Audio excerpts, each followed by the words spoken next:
अध्याय 3। नन्हा पौधा। बगीचे में बड़ी चहल पहल थी। लोग सैर कर रहे थे, बच्चे खेल रहे थे।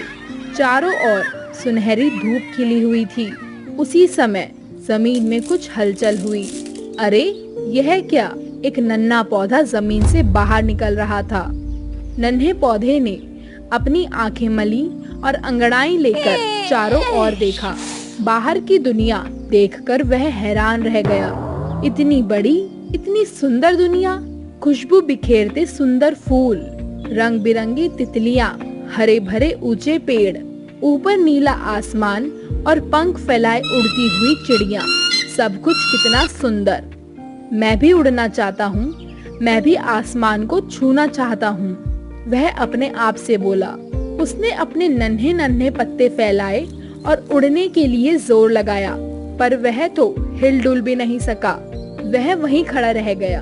तभी उसे हंसी की आवाज सुनाई दी। उसने अपने आसपास देखा, उसे कोई भी दिखाई ना दिया।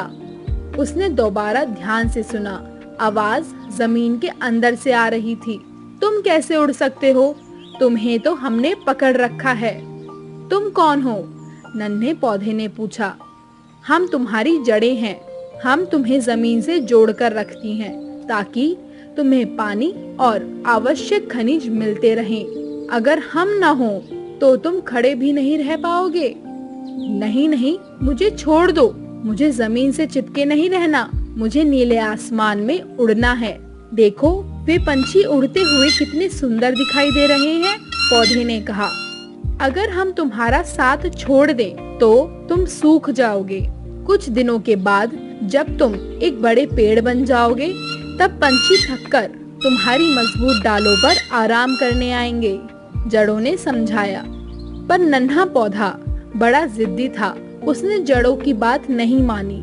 उसने दोबारा ताकत लगाई। जड़ें तो जमीन के भीतर थी, इसलिए वहीं रहीं।